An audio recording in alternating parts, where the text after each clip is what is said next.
Welcome to my YouTube channel.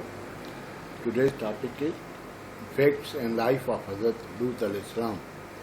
Lut, also known as Lut in the Old Testament, is a prophet of God. Father's name Haran, born in Iraq city Ur, 2 sons, 2 daughters. Nephew, he was nephew of Hazrat Ibrahim al-Islam. Both were contemporary. He looked after Hazrat Ibrahim al-Islam. First migrated to Canaan with his uncle Abraham al-Islam.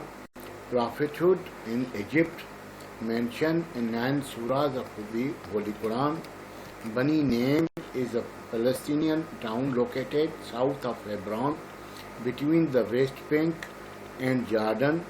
The tomb of Prophet Lut, peace be upon him, is in that city. Wish you good luck. See you in next lecture. Hope you will forward this to your students.